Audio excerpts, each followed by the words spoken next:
बिहारी की जय। जय। हरि ओम तत्सत। श्रीमते रामचंद्राय नमः। ओम नमः परमहंसास्वादित चरण कमल मकरंदाय भक्त जनमानस निवासाय श्री राम कृष्णाय वासुदेवाय हरे परमात्मने नरकक्लेशनाशाय गोविन्दाय नमो नमः।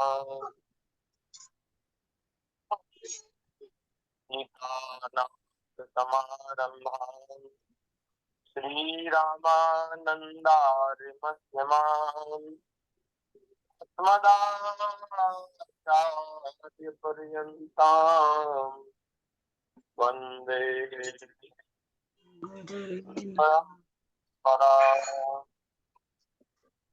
गुरुर्ब्रह्मा विष्णु गुरुर्देवो महेश्वरः गुरुर्साक्षात् परब्रह्म तस्मै श्री गुरुवे नमः। नमः चैव नरोत्तमं देवीं सरस्वतीं व्यासं ॐ जय श्री प्रह्लाद नारद पराशर पुंडरीक व्यास सुकृतो नदाध्याय रुक्मांगदार्जुन वशिष्ठ विभीषणादि पुण्यानिमान् परं भागवतान् नमामि। चार जुगन में भक्त जे तिनके पद की धूलि सर्वसु सिरधरि राखियो मेरे अनुमूलि। वाञ्छाकल्पतरुभ्यश्च कृपा सिन्धुभ्येव च पतितानां पावनेभ्यो वैष्णवेभ्यो नमो नमः। भक्त भक्ति भगवंत गुरु चतुर्नाम बपुएक इनके पद बंदन किए नाशे विघ्न। राम जय राम जय जय राम राम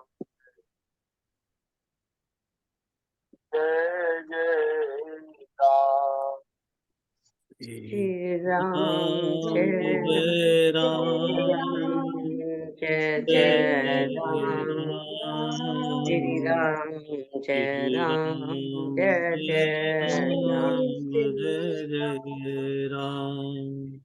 श्री राम जय राम जय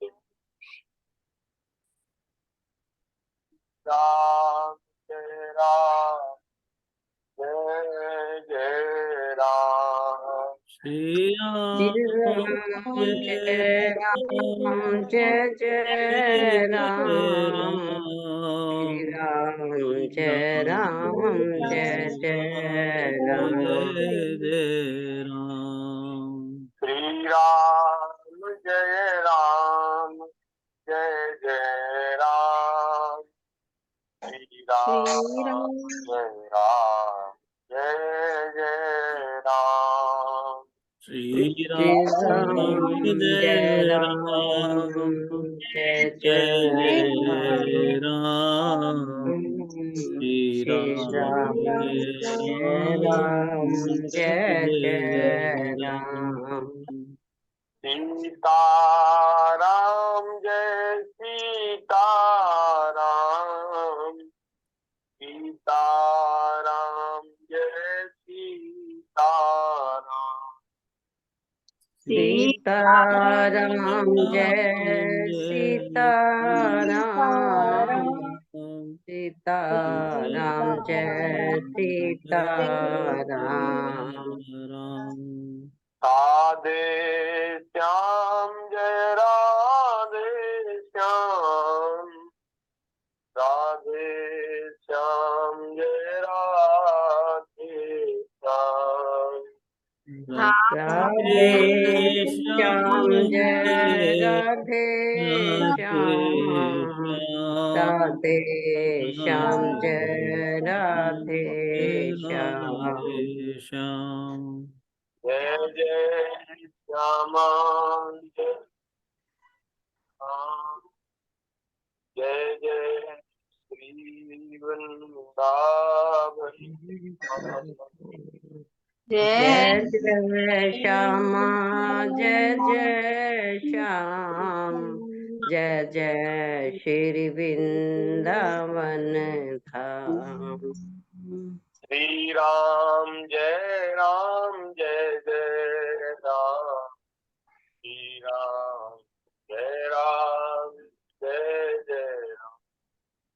श्री राम जय राम जय जय राम, श्री राम जय राम जय जय राम। श्री राम जय राम जय श्री राम जय राम जय जय राम। श्री राम जय राम जय राम। श्री राम जय राम जय जय राम। श्री सीताराम चंद्र भगवान, श्री राधा कृष्ण चंद्र भगवान की जय, श्री वृंदावन बिहारी लाल की जय, श्री गौरी शंकर भगवान की जय, काशी कोश ब्रजमंडल धाम की जय, यमुना महारानी की जय, श्री गिरिराज महाराज की जय,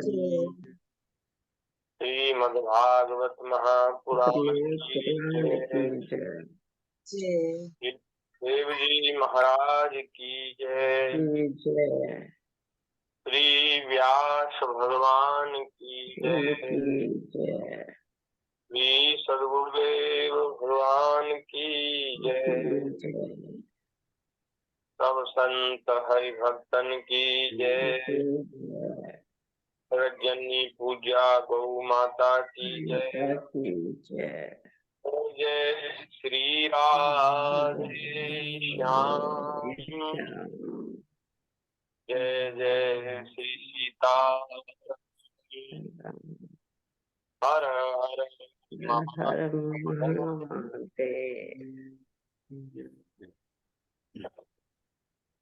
नारायण नारायण नारायण।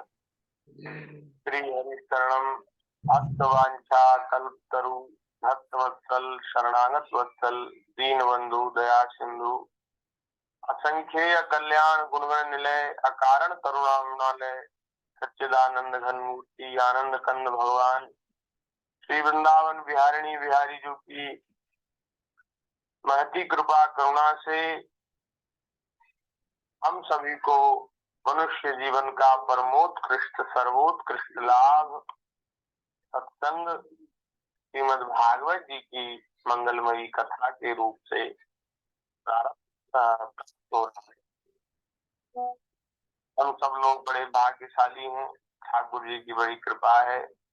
भागवत जी की मंगलमयी रसमयी विस्तृत चर्चा हम सब लोग अपने अपने घरों में बैठ करके विज्ञान का उपयोग करते हुए हम सब चर्चा का लाभ ले रहे हैं। कथन श्रवण करके अपने समय को सार्थक कर रहे हैं, अपने कानों को पवित्र कर रहे हैं, अपनी वाणी को पवित्र कर रहे हैं, अपने जीवन को धन्य कर रहे हैं।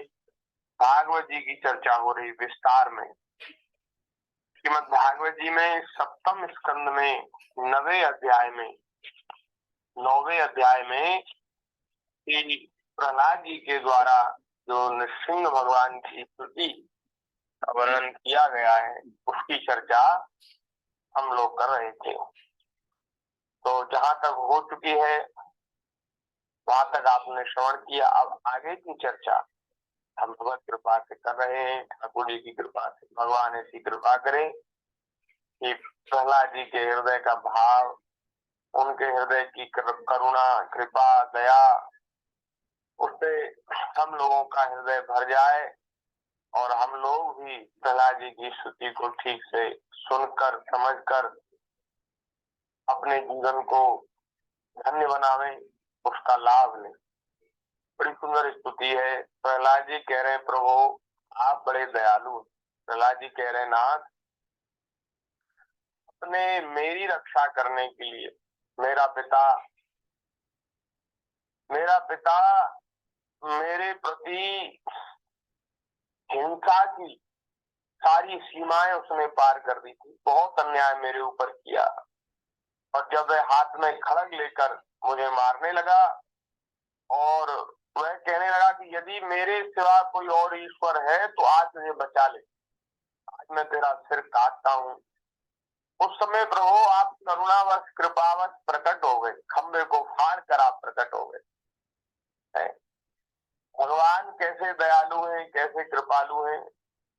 अपने भक्त की रक्षा के लिए ठाकुर जी क्या क्या करते हैं बताओ। ठाकुर जी नृसिंह रूप में अवतरित हुए। बोलिए नृसिंह भगवान की जय। और ऐसा विलक्षण, ऐसा अद्भुत स्वरूप ठाकुर जी ने बनाया जिसके बारे में पहले न सुना गया न देखा गया है, जो मन में भी नहीं आ सकता। ठाकुर जी कितने, हमारे ठाकुर जी कितने बुद्धिमान हैं, कितने सुजान हैं, चतुर हैं कि हिरण्याकश्यप को मारने के लिए ऐसा अद्भुत बनाया। सिंह का है न मनुष्य का है। वस्तुतः भैया सबसे बड़े वैज्ञानिक तो ठाकुर जी हैं। सबसे बड़े वैज्ञानिक हैं भगवान। वैज्ञानिक क्या करते हैं? अब आज ये जो आजकल के वैज्ञानिक हैं कुछ नहीं है। भगवान की जो बुद्धि है, जो विद्या है, उसके आगे कुछ नहीं। जो भगवान ने नई नई विचित्र अद्भुत जो वस्तुएं बना रखी हैं, केवल उन्हीं के ऊपर शोध कर रहे वैज्ञानिक, उन्हीं के ऊपर शोध कर रहे हैं। और कुछ चीजें नई भी उन्होंने आविष्कृत की है, आविष्कार किया है, नए नए आविष्कार किए। लेकिन ये जो वैज्ञानिकों के जो आविष्कार है ना, जो इन्होंने किए हैं, उससे फायदा तो है, लाभ तो है, लेकिन हानि भी है। दोनों तरह के हैं, लाभ भी है, हानि भी है। एक ठाकुर जी ने क्या बढ़िया बढ़िया चीज बनाई जिससे कोई साइड इफेक्ट नहीं। तो महाराज मनुष्य शरीर की रचना भगवान करते हैं। आप सोचो कितना विचित्र है मनुष्य देह। मैया के गर्भ में भीतर ही भीतर इसकी संरचना होती है। जब गर्भ में ये जीव जो प्रतिष्ठित होता है तो एक बूंद के बराबर होता है, फिर धीरे धीरे बड़ा होता है, बूंद से गेंद के बराबर हो जाता है, फिर महाराज गोलाकार उस पिंड में फिर हाथ पैर निकलने लगते हैं। फिर थोड़ा बड़ा होता है तो नाक, नक्शा, आंख, इसके चिन्ह बनते हैं। धीरे धीरे वो महाराज मनुष्याकार का हो जाता है। मनुष्य मैया के गर्भ में मनुष्याकार हो जाता है, पशु मैया के गर्भ में पशुआकार हो जाता है। बताओ। और भैया ठाकुर जी सबकी अलग अलग आंखें बनाते हैं, अलग अलग नाक बनाते हैं, अलग अलग महाराज मुंह बनाते हैं, सबका अलग अलग बनाते हैं। कोई भी रचना दूसरी रचना से मिलती नहीं, अलग अलग स्वरूप। महाराज ऐसी विलक्षण ठाकुर जी कलाकृति करते हैं कि जो हाथ के अंगूठे के उंगलियों की जो रेखाओं के निशान है वो किसी एक दूसरे से मिलते नहीं। आंख का जो वो है नई आंख बनाते हैं, पुरानी आंख नहीं, पुराना जो बनाया हुआ सांचा वो सब खत्म कर दें ठाकुर, नए नए सांचे बनाते हैं। आंख महाराज किसी की किसी से मैच नहीं करती, फिंगरप्रिंट्स किसी से मैच नहीं करते। और महाराज एक और चीज ये है, अब उसको अंग्रेजी में क्या कहते हैं, सबके अलग अलग जीन्स होते हैं। रक्त की भी पहचान कर ली जाती है कि ये रक्त उस व्यक्ति का है। डीएनए, हाँ, डीएनए टेस्ट होते हैं, तो रक्त से पहचान हो जाती है। तो क्या से खाल का टुकड़ा हो तो खाल को वैज्ञानिक लैब में उसको जांच कर लेते हैं, वो उसी व्यक्ति की होती है जिसकी वो है, उससे जांच हो जाती है। अलग अलग सबका वो इतने बढ़िया वैज्ञानिक हैं ठाकुर, क्या क्या अद्भुत बनाई थी। और ये जो नृसिंह अवतार लिया ये तो बिल्कुल अद्भुत है, जो सृष्टि में न पहले सुना गया न देखा गया, ऐसी करुणा की कृपा की भगवान ने। क्योंकि हिरण्याकश्यप ने ऐसे ऐसे वरदान मांग रखे थे कि अगर विष्णु रूप में भगवान अपने स्वरूप में आते तो फिर ब्रह्मा जी की बात असत्य हो जाती। ब्रह्मा जी भगवान किसी शाप में वरदान में बनते नहीं, भगवान चाहते तो उसको चक्र सुदर्शन से मार देते, काट देते, लेकिन अपने भक्त ब्रह्मा जी की वाणी भी ठाकुर जी सत्य करना नहीं चाहते, उसकी भी रक्षा करना करेंगे, करते हैं। और महाराज अपने भक्त की भी रक्षा करनी है, प्रहलाद जी की भी रक्षा करनी है, तो ऐसा विचित्र स्वरूप बनाया, नृसिंह रूप बनाया, इतनी ठाकुर जी ने बुद्धिमानी लगाई। तो प्रहलाद जी कह रहे प्रभु आप कितने करुणा में हैं, आप विचार करिए ठाकुर जी कितने करुणा सिंधु हैं, आपने मेरी रक्षा के लिए ऐसा विलक्षण स्वरूप लिया। तो वो आपने अपने प्रेमी भक्त सनकादिक ऋषियों का वचन भी सत्य किया और ब्रह्मा जी का भी वचन सत्य किया। सनकादिक ऋषियों ने कहा था कि ये जो असुर, तुम असुर योनि में जाओगे जय और विजय, तो वहां तुम्हारा उद्धार करने के लिए स्वयं भगवान आएंगे। तो आपने सनकादिक ऋषियों के वचन को भी सत्य किया। अब आगे प्रहलाद जी कह रहे हैं प्रभु एकस्त्वमेव जगदेतममुष्य यस्त्वं यत्त्वं आद्यन्तयोः पृथग्वस्यसि माद्यतश्च दृष्ट्वा गुणव्यतिकरं निजमाययेदम्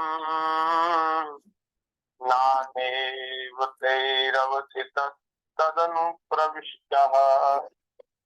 भगवान यह संपूर्ण जगत एकमात्र आप ही है, सारा संसार उसके स्वरूप में आप ही हैं। क्यों?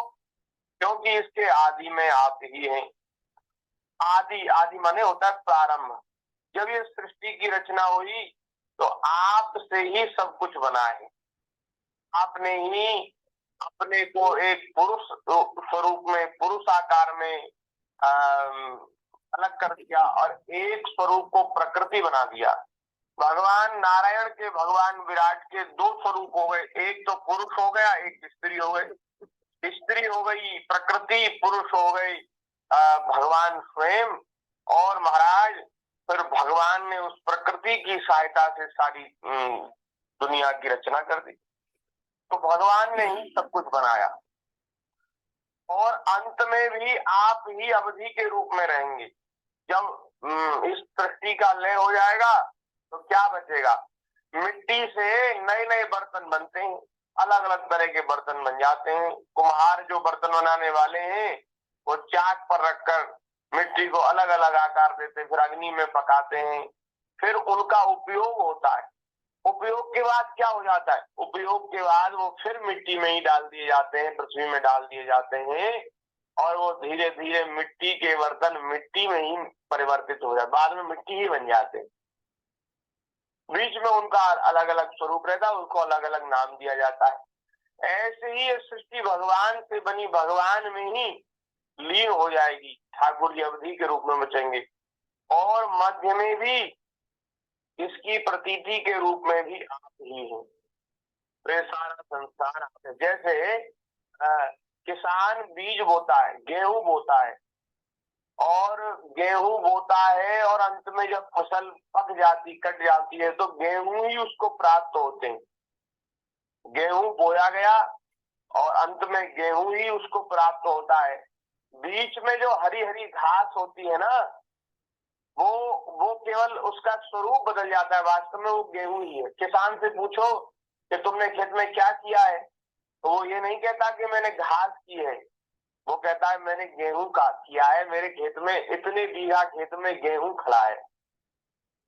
क्या कहता है कि मेरे 10 बीघा 20 बीघा खेत में गेहूं खड़ा है, गेहूं की फसल खड़ी है।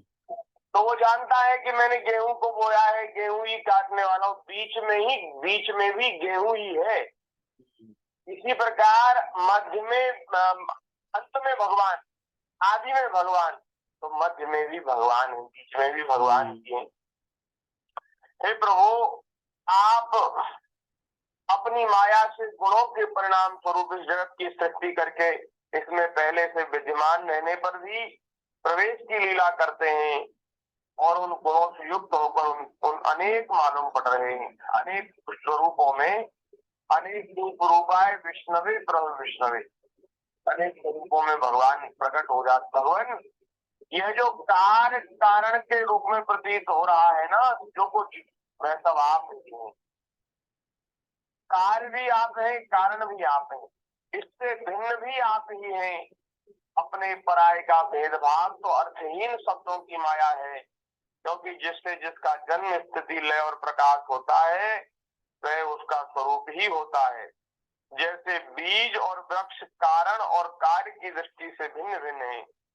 बीज तो है कारण और वृक्ष है उसका कार्य, तो भी गंध तन्मात्र की दृष्टि से दोनों एक ही है। वस्तुतः देखा जाए तो आम का पेड़ भी आम ही है। आम का बीज बोया गया, फल के रूप में भी आम प्राप्त हुआ, आम का पेड़ आम ही कहलाता है। इस प्रकार से महाराज भगवान अंत में आप इस संपूर्ण विश्व को स्वयं अपने में समेट कर आत्म सुख का अनुभव करते निष्क्रिय होकर प्रलयकालीन जल में शयन करते हैं। उस समय अपने स्वयं सिद्ध योग के द्वारा बाह्य दृष्टि को बंद कर आप अपने स्वरूप के प्रकाश में निद्रा में विलीन हो जाते हैं और तुरीय ब्रह्म पद में छाए रहते हैं। उस समय आप ना तो तमोगुण से युक्त होते हैं, ना तो विषयों को ही स्वीकार करते हैं। हे प्रभु, जब आप सृष्टि का सृजन करना चाहते हैं तो आप अपनी काल शक्ति से प्रकृति के गुणों को प्रेरित करते हैं। इसलिए ब्रह्मांड आपका ही शरीर है, पहले आप में लीन था। जब प्रलयकालीन जल के भीतर शेष शैया पर शयन करने वाले अपने योग निद्रा की समाधि त्याग दी, निद्रा से आप जगे तो वट के बीज से विशाल वृक्ष के समान, जैसे वट का जो बीज होता है वो बिल्कुल छोटा सा होता है जी। वट के वृक्ष पे गूलर लगते हैं, गूलर जी। और महाराज वो गूलर में दाने होते हैं, छोटे छोटे दाने बिल्कुल महीन। उन दानों से महाराज वट का वृक्ष पैदा होता है। बताओ, सोचो। वो जो गूलर का फल पक्षी खाते हैं, कबूतर खाते हैं, तो वो जो कहीं बीट करते हैं ना, तो उससे फिर वट का वृक्ष उत्पन्न होता है। तो महाराज देखो, छोटा सा बीज, उसमें वृक्ष कितना बड़ा होता है। अरे आपने 100, 200, 500 साल पुराना कोई वट का वृक्ष आप देखा हो, इतने विशाल हो जाते हैं महाराज वट वृक्ष। तो जैसे छोटे से बीज से वट का वृक्ष पैदा होता है, ऐसे ही महाराज आपकी नाभि से ब्रह्मांड कमल उत्पन्न हुआ। एक कमल उत्पन्न हुआ जो ब्रह्मांड का स्वरूप है। उस पर, उस कमल की कर्णिका से ब्रह्मा जी प्रकट हुए। जब उन्हें कमल के सिवा कुछ भी दिखाई न पड़ा तो अपने को जानने, अब मुझे उत्पन्न करने वाला कौन है, ये बात जानने के लिए वो उस कमल के तंतु में, कमल की नाल में घुसकर, भीतर घुसकर उसको ढूंढते रहे कि इसका अंत कहाँ है, इसका छोर कहाँ है। तो 100 वर्ष तक वो नीचे जाते रहे लगातार, लेकिन महाराज उनको उसका छोर नहीं मिला, उस कमल की नाल का छोर नहीं मिला। अंत में थक गए, फिर ऊपर आ गए, ऊपर कमल की कर्णिका पर बैठकर उन्होंने तप किया जी। और महाराज ये ठीक ही है, उनको कुछ नहीं मिला, क्योंकि जब बीज में से अंकुर उत्पन्न हो जाता है तो बीज नष्ट हो जाता है, बीज को कोई अलग से देख नहीं पाता। तो ब्रह्मा जी को बड़ा आश्चर्य हुआ, वे हार कर कमल पर बैठ गए और तीव्र तपस्या करने से जब उनका हृदय शुद्ध हो गया, तब उन्हें भूत इंद्रिय और अंतःकरण रूप अपने शरीर में ही भूत प्रोत रूप से स्थित आपके सूक्ष्म रूप का साक्षात्कार हुआ। जैसे वैसे ही ठीक वैसे ही जैसे पृथ्वी में व्याप्त उसकी अति सूक्ष्म तन्मात्रा गंध का होता है। अब उनको आपका दर्शन हुआ। क्या दर्शन हुआ? एवं सहस्र बदनांघ्रिशिरः करोरु नासाध्य कर्ण नयनाभरणायुधाढ्याम्। आपके विराट स्वरूप का दर्शन हुआ। आपके हजारों मुख हैं, हजारों चरण हैं, सिर, हाथ, जंगा, नासिका, मुख, कान, नेत्र, आभूषण और विविध विविध आयुधों से आपके जो कमल है वे सुशोभित हो रहे हैं। 14 लोग उसके विभिन्न अंगों के रूप में शोभायमान थे। वह भगवान की लीलामयी मूर्ति थी। उसे देखकर ब्रह्मा जी को बड़ा आनंद हुआ। रजोगुण और तमोगुण रूप मधु और केटव नाम के 2 बलवान दैत्य थे। जब वे वेदों को चुरा कर ले गए, तब आपने हैग्रीव अवतार ग्रहण किया और दोनों को मारकर सत्वगुण रूप सूचियां ब्रह्मा जी को लौटा दी। सत्वगुण ही आपका अत्यंत प्रिय शरीर है। महात्मा लोग इस प्रकार वर्णन करते हैं, हे प्रभु, आप मनुष्य, पशु, पक्षी, ऋषि, देवता और मत्स्य आदि का अवतार लेकर लोगों का पालन करते हैं और जो संसार के द्रोही हैं, विश्व द्रोही हैं, उनका संहार करते हैं। विश्व द्रोहियों का संहार भगवान करते हैं। ठाकुर जी अपने आप ऐसे विश्व द्रोहियों का संहार करते हैं जो सारे संसार के विरोधी बने हुए हैं, उनको भगवान अपने आप अपने हाथ से ही मार देते हैं। इन अवतारों के द्वारा आप प्रत्येक युग में उस युग के धर्म की रक्षा करते हैं। कलयुग में भी आप रहते हैं, लेकिन गुप्त रूप से रहते हैं, इसलिए आपका नाम त्रियुग त्रियुग कहा जाता है। त्रियुग आपका नाम है। हे वैकुंठनाथ, मेरे मन की बड़ी दुर्दशा है। क्या दुर्दशा है? यह पाप वासनाओं से कलुषित हो रहा है और अत्यंत दुष्ट है। यह मेरा मन कामनाओं के कारण आतुर रहता है और हर शोक, भय और लोक परलोक, धन, पत्नी, पुत्र आदि की चिंताओं से व्याकुल रहता है। इसे आपकी लीला कथा में तो रस ही नहीं मिलता। प्रहलाद जी कह रहे हैं, ये प्रहलाद जी का नहीं, ये तो हम लोगों की स्थिति है। हम लोगों के लिए कह रहे हैं, प्रभु, संसार के चक्कर में पड़े हैं, धन, संपत्ति, पत्नी, पुत्र और हर्ष, शोक, भय, इन चिंताओं से व्याकुल रहते हैं। आपकी लीला कथा में रस नहीं मिलता। इसके मारे ये मन की ऐसी स्थिति है, इसके मारे में दीन हो रहा हूँ। ऐसे मन से मैं आपके स्वरूप का चिंतन कैसे करूं? हे अच्युत, यह कभी न आघाने वाली जीव मुझे स्वादिष्ट रसों की ओर खींचती रहती है।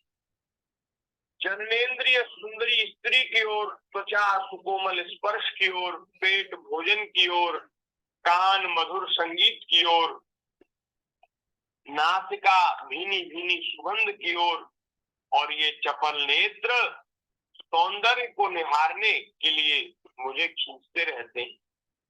इनके सिवा कर्मेंद्रियां भी अपने अपने विषयों की ओर ले जाने के लिए मुझे जोर लगाकर खींचती हैं। महाराज, मेरी तो वैसी दशा हो रही है जैसे किसी पुरुष की बहुत सी पत्नियां हो और वो सब उसे अपने अपने शयन गृह में ले जाने के लिए चारों ओर से खींच रही, घसीट रही हो। ये महाराज इंद्रियां ही मनुष्य की कई कई पत्नियां हैं और ये सब अपने अपने साथ ले जाना चाहती हैं। आप कहती हैं कि हमारे साथ चलो, बढ़िया सौंदर्य देखो, बढ़िया स्वरूप दर्शन करो, जीव कहती है कि होटल रेस्टोरेंट में जाओ, टिकिया भल्ला चाट पकौड़ी खाओ, और महाराज मन कहता ये नासिका कहती है कि भीनी भीनी सुगंध इस नासिका से लो। कान मधुर संगीत की ओर ले जाते हैं, पेट भोजन की ओर ले जाता है, और महाराज ये जो हाथ है, ये जो त्वचा है, ये त्वचा मधुर मृदुल स्पर्श की ओर खींचते हैं। तो ये तो मुझे मेरी बड़ी दुर्दशा कर रहे हैं, हे प्रभु इस दुर्दशा को छुड़ा दीजिए। इस प्रकार यह जीव अपने कर्मों के बंधन में पड़कर इस संसार रूप वैतरणी नदी में गिरा हुआ है। जन्म से मृत्यु, मृत्यु से जन्म, दोनों के द्वारा कर्म भोग करते करते ये भयभीत हो गया है। यह अपना है, यह पराया है, इस प्रकार के भेदभाव से युक्त होकर किसी से मित्रता करता है तो किसी से शत्रुता करता है। आप इस मूढ़ जीव जाति की यह दुर्दशा देखकर करुणा से द्रवित हो जाइए, और प्रभु इस भव नदी से सर्वदा पार रहने वाले भगवान इन प्राणियों को भी अब पार लगा दीजिए। हम जैसे जो प्राणी है ना, जो हम कलिमल ग्रसित प्राणी, जो इंद्रियों के विषयों की ओर ही दौड़ रहे हैं, ऐसे हम लोगों के लिए प्रहलाद जी कह रहे हैं, ऐसे जो दीनहीन दुर्दशा वाले जो जीव हैं उनको पार लगा दीजिए। हे प्रभु आप इस सृष्टि की उत्पत्ति, स्थिति और पालन करने वाले हैं। ऐसी अवस्था में इन जीवों को इस भव नदी के पार उतार देने में आपको क्या प्रयास है, आपको क्या कठिनाई है, कितनी देर लगेगी? आप सभी जीवों को मुक्त कर दीजिए। हे दीन जनों के परम हितैषी प्रभु, भूले भटके मूढ़ ही महान पुरुषों के विशेष अनुग्रह पात्र होते हैं। जो सावधान है, जो अच्छे साधन से संपन्न है, उनको विशेष दया की आवश्यकता नहीं। वे तो अपने साधन से, अपने बल से ही अपना कल्याण कर लेंगे। विशेष दया की आवश्यकता किनको है? बोले जो भूले भटके हैं, जो मूर्ख हैं, अज्ञानी हैं। महाराज ऐसे जीवों पर विशेष कृपा होनी चाहिए, करनी चाहिए। हे प्रभु आप कृपा करिए, ऐसे दीनहीन जीवों को, भूले भटके अज्ञानी मूढ़ जीवों को आप सागर से पार कर दीजिए। हे प्रभु इस संसार से पार जाने की मुझे बिल्कुल चिंता नहीं। मुझे दया तो इन प्राणियों पर आती है, मुझे इनकी चिंता होती है कि बेचारे कितना दुख पाते हैं। हे प्रभु मैं तो आपके चरणों के चिंतन में लगा रहता हूँ, आपके प्रियजनों की सेवा में लगा रहता हूँ, इसलिए मुझे संसार से पार जाने की कोई चिंता नहीं। आप कृपा करना चाहते हैं तो ऐसे जीवों पर कृपा करिए। हे परमात्मन इस भव वैतरणी से पार उतरना दूसरे लोगों के लिए अवश्य ही कठिन है, परंतु मुझे इसका भय नहीं, क्योंकि मेरा चित्त सदैव आपकी उन लीलाओं में मग्न रहता है जो स्वर्गीय अमृत को भी तिरस्कृत करती है। आपकी लीला, आपकी कथा हमारा स्वर्गीय अमृत के स्वाद को भी फीका बना देती। मैं उन मूल प्राणियों के लिए शोक कर रहा हूँ जो आपके गुणगान से विमुख रहकर इंद्रियों के विषयों का माया में झूठा सुख प्राप्त करने के लिए अपने सिर पर सारे संसार का भार ढोते रहते हैं, सारे संसार को अपने ऊपर लेके चल रहे हैं। और ये सब क्यों कर रहे हैं? केवल इन इंद्रियों के विषयों का सुख प्राप्त करने के। और ये जो इंद्रियों का विषय सुख है ना, ये झूठा है, ये बिल्कुल व्यर्थ है, झूठा है। ये कैसा है? जैसे कोई दोनों हाथों से खुजला रहा हो तो उसको खुजली में पहले कुछ थोड़ा सा सुख मालूम होता है, पीछे बहुत दुख होता है। किंतु भूले हुए अज्ञानी मनुष्य बहुत दुख भोगने पर भी इन विषयों में सुख मानते हैं। ये विषयों का सुख ऐसा ही है महाराज, जैसे किसी को खाज हो गई हो जी, और वो थोड़ा खुजावे तो उसको सुख मिलता है।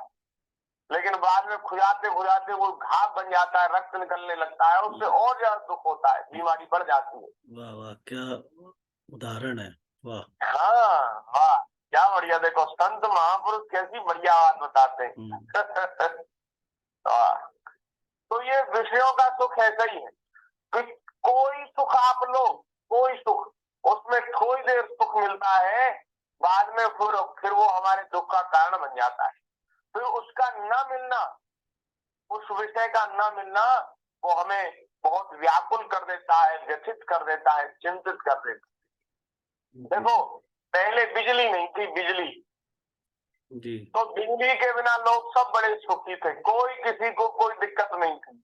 लेकिन अब बिजली का सुख हमने ले लिया। अब बताओ, बिजली के बिना रह सकते हो, लाइट के बिना रह सकते हो?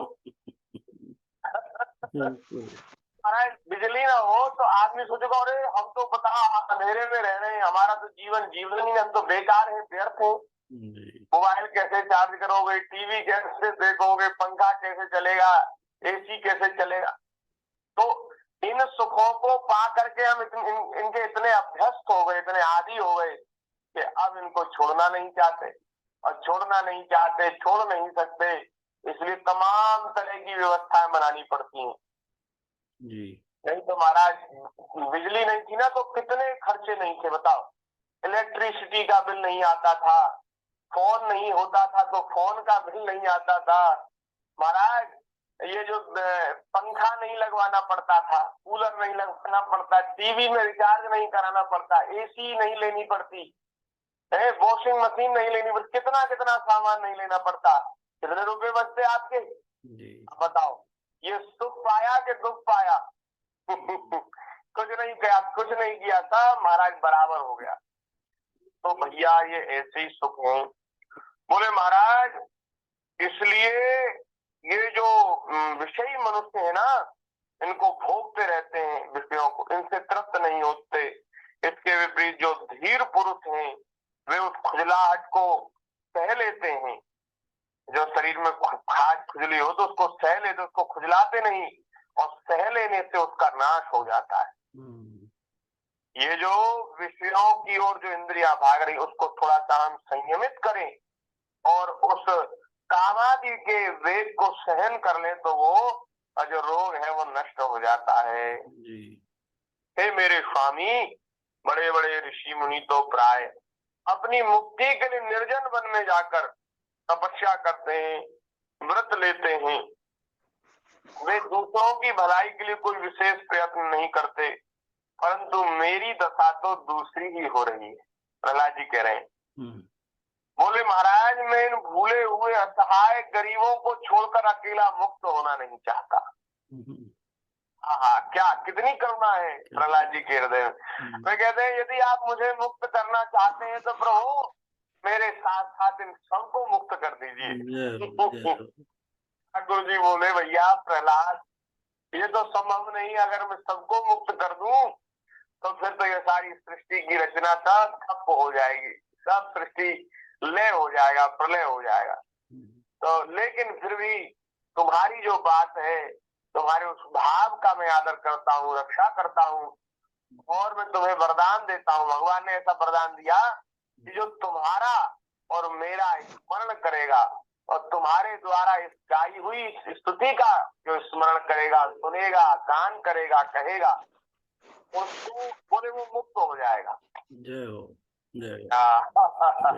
सब तो मुक्त नहीं होंगे, लेकिन जो तुम्हारा स्मरण करेगा, तुम्हारी गाई हुई इस स्तुति को सुनेगा, कहेगा, और जो मेरा स्मरण करेगा वो मुक्त हो जाएगा।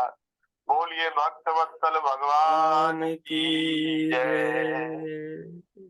हे प्रभु, प्रहलाद जी कह रहे हैं 2-4 श्लोक और हैं और फिर भगवान की भी बड़ी सुंदर भगवान का उपदेश है। श्री प्रहलाद जी कह रहे हैं प्रभु मोक्ष के 10 साधन हैं।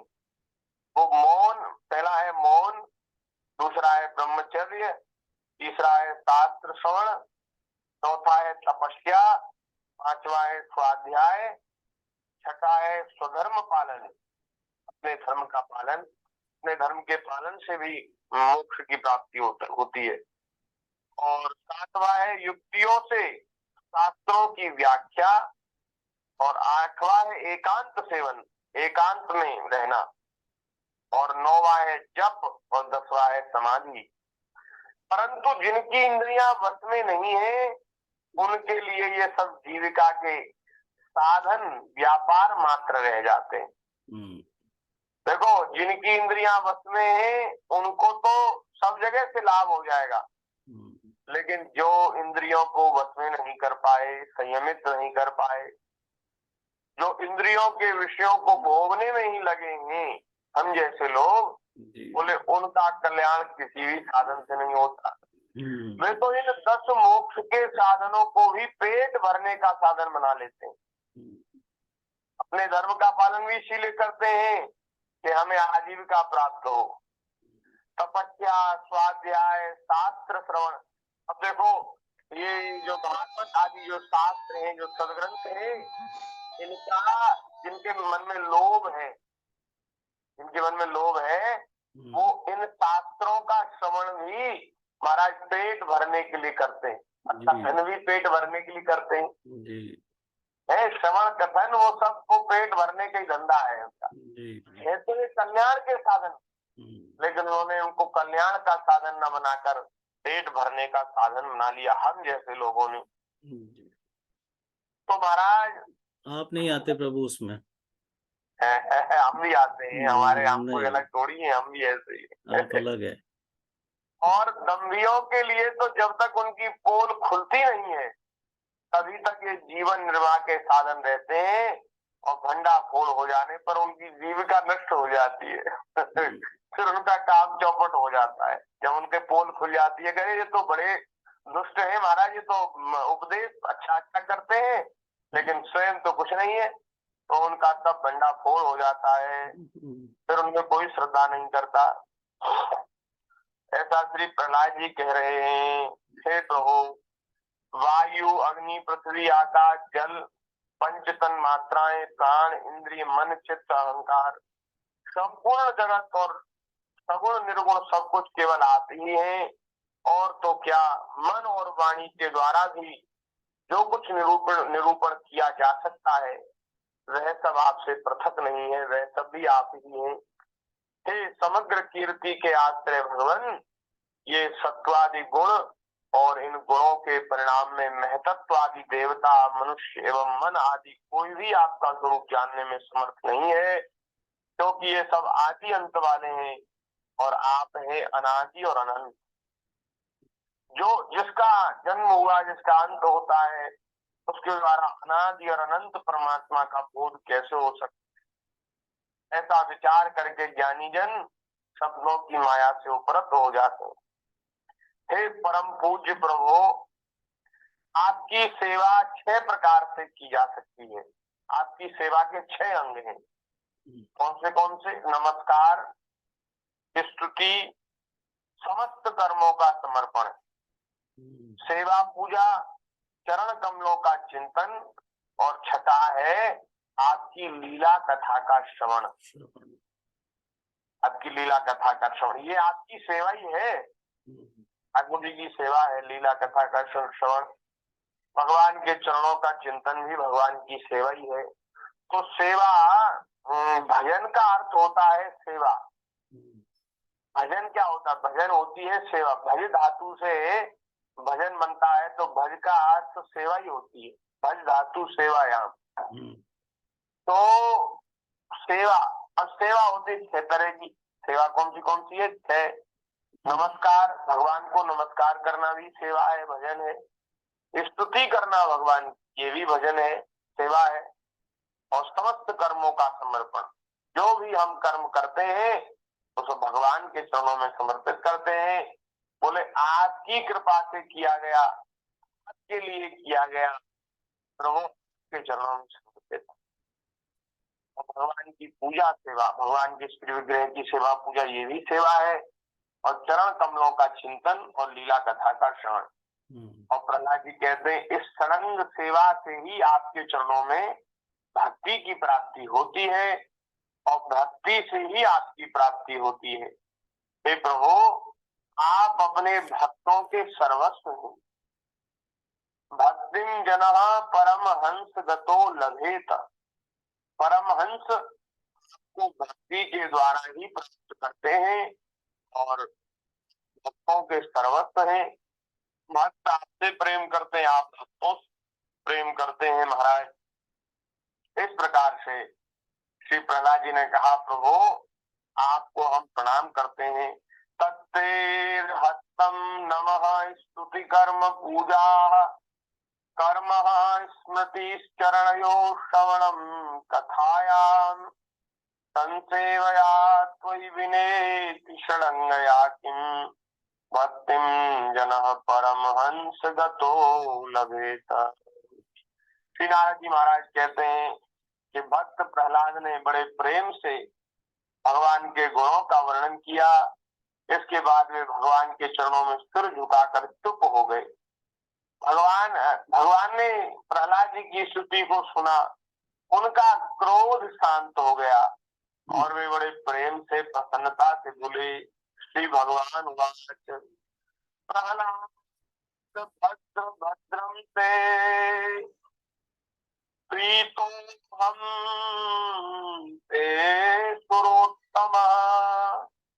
प्रीतो हम ते सुरोत्तम, हे असुरों में श्रेष्ठ असुरोत्तम, हे प्रहलाद मैं तुम्हारे ऊपर बहुत प्रसन्न हूँ, बहुत राजी हूँ। प्रहलाद भद्र भद्रम ते प्रीतो हम ते सुरोत्तम वरम वृणीष्वाभिमतम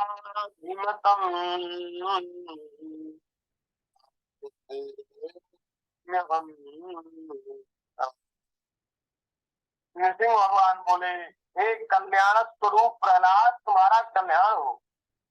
तुम स्वयं तो कल्याण स्वरूप हो, लेकिन फिर भी तुम्हारा कल्याण हो। हे दैत्य श्रेष्ठ, मैं तुम पर अत्यंत प्रसन्न हूँ।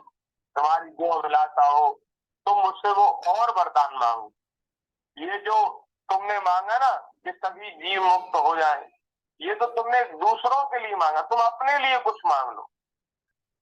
मैं तुम पर बहुत, अब जैसे कोई किसी के ऊपर बहुत राजी हो, बहुत प्रसन्न हो, ऐसे तो कहता है अरे जो तू मांगे सो मांग ले, मैं तुझे आज सब कुछ दे दूंगा, तेरे लिए मेरे प्राण भी न्योछावर, ऐसे तो कहते हैं।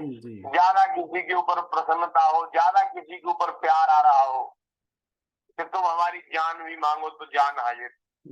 तो ऐसे ही प्रहलाद जी से भगवान कह रहे, प्रहलाद मैं तुम पर बहुत प्रसन्न हूँ। तुमने जो मांगा वो दूसरे प्राणियों के लिए मांगा, तुम मुझसे अपने लिए कुछ मांग लो। मैं समस्त जीवों की इच्छाओं को पूर्ण करने वाला। अब देखो इतना कोई समर्थ स्वामी, सर्व समर्थ प्रभु ठाकुर जी, जो पूरी सृष्टि के नियंता हैं, पूरी सृष्टि के स्वामी हैं, ब्रह्मा जी शंकर जी के सेव्य हैं। भगवान ब्रह्मा जी शंकर जी भी भगवान की स्तुति करते हैं। वे भगवान किसी से कहें कि जो तुम्हें भावे सो मांग लो, बताओ ये कितनी बड़ी बात है। तो उनसे तो फिर क्या मांगा जाना चाहिए है? उनसे तो फिर महाराज ऐसी चीज मांगनी चाहिए जो वे देने में समझ हो, जो बहुमूल्य हो, जो दे सकते हैं। अब महाराज श्री प्रहलाद जी ने तो क्या मांगा, प्रहलाद जी की तो मांग ही अद्भुत है, क्या कहना। भगवान कह रहे हैं कि हे आयुष्मान, जो मुझे प्रसन्न नहीं कर लेता, जो मेरी सेवा नहीं करता, जो मुझे प्रसन्न नहीं कर लेता, उसे मेरा दर्शन मिलना बहुत कठिन है। लेकिन जो मुझे प्रसन्न कर लेता है, जिसको मेरे दर्शन हो जाते हैं, तब फिर प्राणी के हृदय में किसी प्रकार की जलन नहीं रह जाती, उसके हृदय की जलन नष्ट हो जाती है। मैं समस्त मनोरथों को पूर्ण करने वाला हूँ, इसलिए सभी कल्याणकामी परम भाग्यवान साधुजन जितेंद्रिय होकर अपनी समस्त वृत्तियों से मुझे प्रसन्न करने का ही यत्न करते रहते हैं। बड़े बड़े साधु महात्मा, बड़े बड़े ऋषि मुनि, वे इंद्रियों को जीतकर मुझे प्रसन्न करते हैं, क्योंकि मैं सभी मनोरथों को पूरा करने वाला हूँ। श्री नारद जी ने कहा कि श्री प्रहलाद जी भगवान के अनन्य प्रेमी थे। इसलिए बड़े बड़े लोगों को प्रलोभन में डालने वाले लोगों के द्वारा प्रलोभित किए जाने पर भी उन्होंने उनकी इच्छा नहीं की। भगवान की जो वाणी है ना, ये प्रलोभन देने वाली वाणी है, प्रलोभन लोभ जगाने वाली वाणी है। भगवान कह रहे कुछ भी मांग लो, मैं सब लोगों को पूर्ण कर देता हूँ। तो ऐसी वाणी जो बड़े बड़े लोगों को भी मोहित कर देती है और उनको लोभ में डाल देती है, ऐसी वाणी को सुनकर के भी श्री प्रहलाद जी के मन में कोई इच्छा नहीं उत्पन्न हुई। क्यों? क्योंकि वह भगवान के अनन्य प्रेमी हैं, अनन्य भक्त हैं। प्रिय भक्त वत्सल भगवान की जय। जय जय श्री राधे। यहाँ 9वां अध्याय पूरा हो गया और 10वें अध्याय में थोड़ी 1-2 श्लोकों की चर्चा करके फिर हम विराम करेंगे। फिर आगे की चर्चा फिर भगवान की दया से होगी।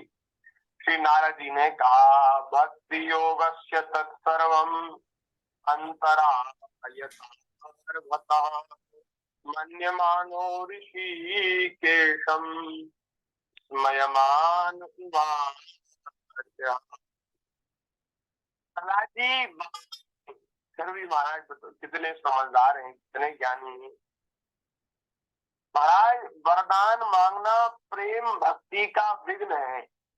भगवान से ध्यान से सुनिए, भगवान से कुछ मांगना, संसार की वस्तु मांगना, वो प्रेम में भक्ति में विघ्न है जी। और प्रहलाद जी इस बात को समझते हैं, इसलिए उन्होंने कोई संसार की चीज नहीं मांगी। उन्होंने मुस्कुराते हुए भगवान से कहा, प्रहलाद जी ने कहा प्रभु माम प्रलोभयोत्पत्त्या तत्तं कामेषु तेर्वरैः तत्संग भीतो निर्विन्नो मुमुक्षुस्वा। प्रहलाद जी ने कहा प्रभु मैं जन्म से ही विषय भोगों में आसक्त हूँ और आप भी मुझे वरदान देने की बात कहकर डुबा रहे हैं, मानो मुझे भ्रम में डाल रहे हैं। मैं उन भोगों के संग से डरकर, संसार के विषयों के भोगों से डरकर, उनके द्वारा होने वाली तीव्र वेदना का अनुभव करके उनसे छूटने की अभिलाषा से आपकी शरण में आया हूँ। महाराज आप मुझे उन्हीं विषयों में, उन्हीं भोगों में, उसी संसार में वापस मत धकेलिए। हे प्रभु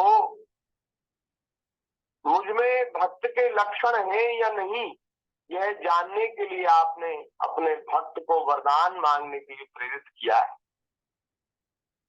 ये आपने जो वरदान देने की बात कही, ये मानो कसौटी है भक्त को पहचानने की। उसको कुछ और चीज देने की बात कही जाए तो अस्वीकार कर देगा, और भक्त है तो, अगर भक्त नहीं है तो फिर प्रलोभन में आ जाएगा, लुभा जाएगा। तो इसलिए महाराज आपने मेरी परीक्षा लेने के लिए बात कही। ये विषय भोग हृदय की गांठ को और भी मजबूत करने वाले हैं, बार बार जन्म मृत्यु के चक्कर में डालने वाले। जो विषयों के विष से, इन विषयों में विष भरा हुआ है, इस बात को जो समझ लेते हैं उनको फिर विषय भोग भोगने की इच्छा नहीं होती।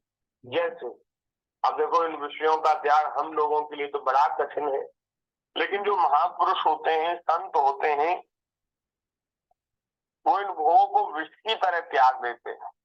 जैसे बड़ी सुंदर खीर बनी, खीर बढ़िया महाराज गौ माता के दूध में, और खूब खोला खोला कर होता कर खूब महाराज चला चला कर बढ़िया गाढ़ी खीर बनाई गई है। दूध में 1 किलो दूध में 50 ग्राम चावल डालना चाहिए। खीर बनाने की विधि आप सुन लो, बहुत से लोग क्या करते हैं, बहुत चावल डाल देते हैं तो उससे उनका खीर खराब हो जाती है। चावल बहुत कम डालने चाहिए और उसको फिर दूध को घोट घोट करके गाढ़ा करना चाहिए, तो महाराज वो बढ़िया बनती थी। और उसमें फिर फिर उसमें मेवा डाले गए, फिर उसमें बढ़िया महाराज बिना केमिकल वाली शक्कर डाली गई और इलायची और केसर का उसमें थोड़ा पुट लगाया गया और महाराज बन करके वो एक बढ़िया चौड़े बर्तन में ठंडी करने को रख दी गई। और जब वो थोड़ी सी ठंडी हुई, गुनगुनी सी हुई, तो उसमें भारतीय देसी गौ माता का घी और डाल दिया गया। आय हाय हाय क्या महाराज। और वो सिरा दी गई, ठंडी कर दी गई। और हम जैसे कोई भोजन भट्ट ब्राह्मण, उनके आगे वो रख दी जाए खीर, आहा, तो महाराज उनको तो ऐसा लगेगा, हम जैसे लोगों को तो लगेगा आज तो अमृत मिल गया, आज तो भगवान मिल गए। ऐसी खीर खाने के लिए मुंह में पानी आ जाएगा। लेकिन जैसे ही ठाकुर जी को भोग धरा करके और वो खीर हमारे लिए परोसी गई, और जैसे ही हम खाने वाले थे तो डॉक्टर साहब ने बता दिया, अरे पंडित जी ये खीर मत खाना। हम कहेंगे भाई क्यों क्यों आप मना कर रहे हैं, इतनी बढ़िया चीज बनी है, भोग लग गई है, अब क्यों खाने के लिए मना कर रहे हैं। बोले महाराज आपको नहीं पता, लेकिन इसमें मैंने देखा है, इसमें विष की कुछ बूंदें पड़ गई, जहर गिर गया इस खीर में। तो आपने तो नहीं देखा, लेकिन हमने देखा जहर गिर गया है। तो जैसे ही पता चला कि इसमें जहर गिर गया, विष गिर गया, अब बताओ हमारी खाने की इच्छा रह जाएगी? खत्म, मर जाएगी। बिल्कुल। खीर खोजी तो बेकार हो गई, ये तो खराब हो गई, इसको हटाओ फेंको, दूसरी बनाओ, कुछ करो, लेकिन वो खीर खाने की इच्छा नहीं रही। ऐसे ही महाराज संसार के जो विषय है ना, उनमें विष भरा हुआ है। महापुरुष इस बात को जान लेते हैं, इसलिए उन विषयों को भोगने की इच्छा उनके भीतर से समाप्त हो जाती है। ये बात। अब ये विषय हमको तो बड़े लुभावने लगते हैं, लेकिन महापुरुष उसको ठीक से समझ लेते हैं, देख लेते, जान लेते हैं, इसलिए उनको भोगने की इच्छा नहीं रहती। प्रभु प्रहलाद जी कह रहे, प्रभु ये जो विषय भोग है ना, ये तो बार बार जन्म मृत्यु के चक्कर में डालने वाले हैं, हृदय की गांठ को मजबूत कर देते हैं, तो इसलिए आप मुझे लुभाइए नहीं। प्रभु आप बड़े दयालु हैं, अपने भक्त को भोगों में फंसाने वाला यह वर कैसे दे सकते हैं? आपसे जो सेवक अपनी कामनाएं पूर्ण कराना चाहता है, वह तो सेवक है ही नहीं, वह तो भक्त है ही नहीं, वह तो लेन देन करने वाला बनिया है, व्यापारी है। हाँ, जो कुछ सेवा करता है बदले में वरदान मांगता है, तो वो तो व्यापारी है, लेन देन करता है, वो आपका भक्त है ही नहीं। भक्त तो वही है जो प्रभु से केवल प्रभु को चाहे और कुछ न चाहे। हाँ, वही भक्त है, वही सेवक है। जिनको कछु न चाहिए, तुम सन सहज स्नेह, जिन्हीं न चाहिए कबहू कछु, तुम सन सहज स्नेह, बसहु निरंतरता सुर सोराउर निज के। हे राम जी, हे रघुनाथ जी, आप उस भक्त के हृदय में रहिए जिसके हृदय में कोई इच्छा नहीं, कोई चाह नहीं, जो कभी आपसे कुछ चाहता नहीं, मांगता नहीं। बोले उस घर में आप ठीक से रह सकते, उसके हृदय रूपी घर में आप ठीक से रह सकते हैं। नहीं तो महाराज कोई ऐसा आदमी मिल जाए, किसी के घर में आप चले जाओ, सेठ जी, कोई बड़े धनी मानी व्यक्ति किसी के घर में चले जाएं और वो रोज कुछ ना कुछ मांगता रहे, तो बताओ वहां मन लगेगा? अरे ये तो बड़ा महाराज खराब आदमी है, रोज कुछ ना कुछ मांगता है। 2-4 दिन में ही आप वहां से भाग जाओगे। वहां ज्यादा दिन नहीं रह सकते, जो मांग मांग करता है उसके पास ज्यादा दिन नहीं रह सकते। तो ऐसे ही ठाकुर जी से कहा गया, प्रभु आप उनके हृदय में रहिए जो आपसे कुछ नहीं चाहते, उनके हृदय में आप ठीक से रह पाएंगे। जो जिनके हृदय में बहुत सारी इच्छाएं हैं, लालसाएं हैं, उनके हृदय में रहना बहुत कठिन है। इसलिए प्रभु भक्त तो वही है जो कभी कुछ नहीं चाहता। जो स्वामी से अपनी कामनाओं की पूर्ति चाहता है वह सेवक है ही नहीं, और जो सेवक से सेवा कराने के लिए, उसका स्वामी बनने के लिए उसकी कामनाएं पूर्ण करता है वह स्वामी भी नहीं, दोनों व्यापारी हैं। बोले मैं, प्रहलाद जी कह रहे हैं प्रभु मैं आपका निष्काम सेवक हूँ, मैं आपसे सेवा के कुछ नहीं चाहता, और आप मेरे निरपेक्ष स्वामी हैं, आपको मेरी आवश्यकता नहीं।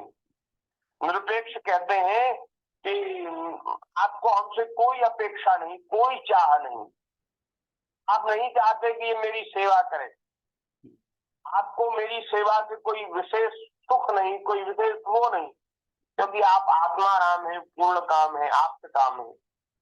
संसार के लोग सेवा कराना चाहते हैं, सेवा कराने के बदले पैसा देते हैं, तो क्यों देते हैं? क्योंकि उनको सेवा कराने का लोभ है, वो सेवा कराना चाहते हैं, इसलिए आपको पैसे के उसमें बांध के रखना चाहते हैं कि भाई पैसा देते रहेंगे तो ये हमारे पास रहेगा, नहीं तो चला जाएगा, क्यों रहेगा उनको से। लेकिन आप सेवा नहीं चाहते, आप निष्काम स्वामी, निरपेक्ष स्वामी हैं, और मैं आपका निष्काम सेवक हूँ। तो हे प्रभु हम दोनों ही निरपेक्ष निष्काम हैं, तो हम दोनों के बीच में ये लेन देन का वो नहीं रहना चाहिए संबंध। जैसे राजा और उसके सेवकों का प्रयोजन व स्वामी सेवक का संबंध रहता है, वैसा तो मेरा और आपका संबंध है नहीं। हे वरदान शिरोमणि स्वामी, यदि आप मुझसे कुछ मांगने के लिए कहते हैं, देना चाहते हैं, वाह, तो आप मुझे यही वर दीजिए कि मेरे हृदय में कभी किसी कामना का बीज ही अंकुरित न हो। जय हो, जय हो। तो वाह महाराज, जो रही बची जो संशय की और जो बात थी ना, वो सब मिटा दी प्रभु। अगर आप देना ही चाहते हैं तो ऐसी कृपा करो कि मेरे हृदय में कभी कामना ही उत्पन्न न हो, इच्छा न हो। अब तो ठाकुर जी ने हाथ खड़े कर दिए, अब क्या दे, अब क्या तुम्हें प्रलोभन में हम डाले। बहुत सुंदर। श्री प्रहलाद जी ने कहा, यदि दास्यति में कामा परास्पम वरदर्शभ कामानां हृदय संदोहम अवता। हाँ, आप हैं बहुत बड़े दानी, मानते हैं हम आप बहुत बड़े दानी, दानियों में श्रोमणी है, आपसे ऐसा कोई दानी नहीं। हे प्रभु आप देने वाले, मैं आपसे वरदान मांगता हूँ। क्या मांगता हूँ? प्रभु आप ऐसी कृपा कीजिए कि मेरे हृदय में कभी कामना का बीज ही उत्पन्न न हो, मेरे मन में कभी कुछ चाह ही न उत्पन्न हो, मैं आपसे कुछ मांगू ही न, कुछ चाहूं ही न। बोलिए भक्तवत्सल भगवान की जय, श्री प्रहलाद जी महाराज की जय, श्री नृसिंह भगवान की जय। ऐसे निष्काम भक्त हैं श्री प्रहलाद जी महाराज। वाह, ये जो प्रसंग है ना, इस प्रसंग को पढ़ करके हमें एक बहुत पुरानी बात याद आ जाती है। उसको हम कहना तो नहीं चाहते, उसको स्मरण करना नहीं चाहते, लेकिन याद आ जाती। एक बार हम कहीं कथा सुनने गए, बहुत बचपन की बात है, पुरानी बात है। तो कोई वक्ता महानुभाव, उन्होंने महाराज इतनी ऐसी बात कही जिससे आज भी हमें बड़ा दुख होता है। उन्होंने कहा, ये जो प्रहलाद जी ने का जो श्लोक, आपने तो देखो मैंने आपको पूरी स्तुति सुनाई जी। और फिर अब ये 6-7 श्लोक जो प्रहलाद जी कह रहे हैं, जो अपनी निष्कामता, जो अपना एकदम निष्काम अंतःकरण भगवान के चरणों में निवेदित कर रहे हैं, वो सब बात बताई। अंत में प्रहलाद जी ये मांग रहे हैं कि प्रभु आप देने की आपकी मन में ज्यादा ही इच्छा है तो आप दीजिए, मैं मांग रहा हूँ, आप देने वाले दीजिए। क्या दीजिए? बोले मेरे मन में कामना ही उत्पन्न न हो। ये कितनी बढ़िया बात है, कितनी सहज सरल बात है, इसको समझने में कोई कठिनाई नहीं। लेकिन एक व्यास महानुभाव व्यास गद्दी पर बैठकर, और मेरे साथ घटी घटना है, और वो कह रहे थे कि प्रहलाद जी ने क्या वरदान मांगा कि प्रभु मुझे इतना दीजिए कि मुझे मांगने की कोई जरूरत ही ना पड़े। अब बताओ, ये कह करके उन्होंने तो प्रहलाद जी के हृदय के भाव को बिल्कुल किनारे कर दिया, बिल्कुल एकदम वो कर दिया, चूर चूर उसको कर दिया। ढक दिया, और अपने हृदय की जो कलुषित भावना है, कलुषित कामना है, अपने हृदय का जो दुष्ट भाव है, उसको प्रकट कर दिया। कि प्रहलाद जी तो ये मांग रहे हैं कि महाराज आप इतना दो कि कोई कसर ही ना रहे, कभी मांगने की जरूरत ही ना पड़े। तो हमें ये स्मरण, ये जब भी हम कथा में ये बात आती है तो हमें पुरानी बात याद आ जाती है कि वो ऐसा तोड़ मरोड़ करके वर्णन कर रहे थे। तो नारायण ऐसा नहीं करना चाहिए। जो ग्रंथ का जो सिद्धांत है, जो भक्त के हृदय का भाव है, भले ही वो हमारी समझ में नहीं आ रहा, ये बातें ऐसी भी हो सकती हैं कि हमारे अंतःकरण उसको स्वीकार नहीं कर पा रहा हो, हमारा हृदय नहीं कर पा रहा हो, क्योंकि हमारा वैसा हृदय नहीं है जैसी प्रहलाद जी के हृदय की स्थिति, वैसी हृदय की हमारी स्थिति नहीं है।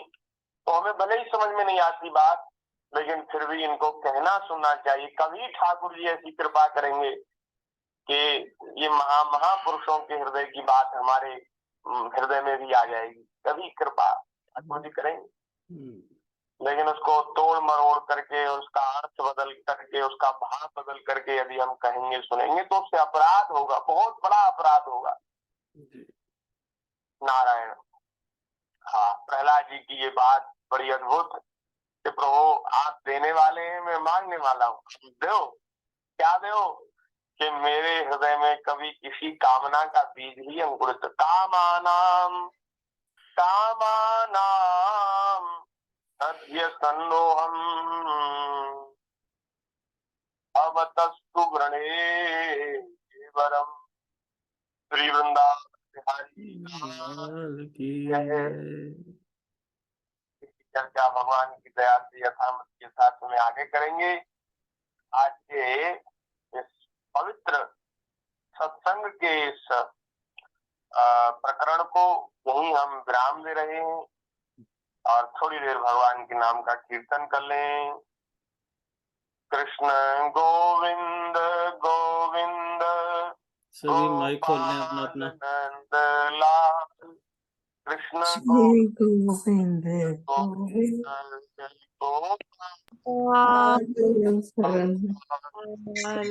कृष्ण गोविंद गोविंद गोपाल नंद लाल कृष्ण गोविंद गोविंद गोपाल नंद लाल कृष्ण गोविंद गोविंद गोपाल नंद लाल कृष्ण गोविंद लाल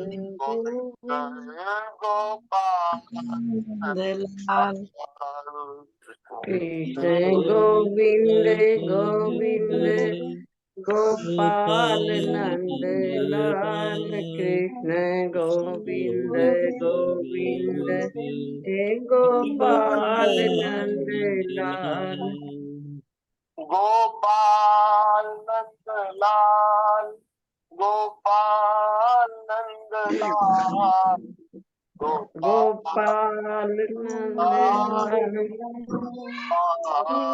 नंद लाल हे गोपाल गोपाल नंद लाल गोपाल नंद लाल हे गोपाल नंद लाल हे गोपाल नंद लाल कृष्ण गोविंद गोविंद गोपाल लाल कृष्ण गोविंद गोविंद गोपाल गोपाल नंद लाल कृष्ण गोविंद गोविंद गोविंद गोपाल नंद लाल कृष्ण गोविंद गोविंद हे हे गोपाल गोपाल नंद लाल हे गोपाल लाल, हे हे गोपाल गोपाल नंद लाल श्री वृंदावन बिहारी हरे लाल की जय जय जय श्री श्री राधे श्याम। श्याम ये संत श्री राधा कृष्ण दास कृष्णदास महाराज महाराज की की जय। पूज्य प्रभु के श्री चरणों में सादर दंडवत जय हो स्वीकार जय हो। कीजिए। अंकुश भैया हैं। जी।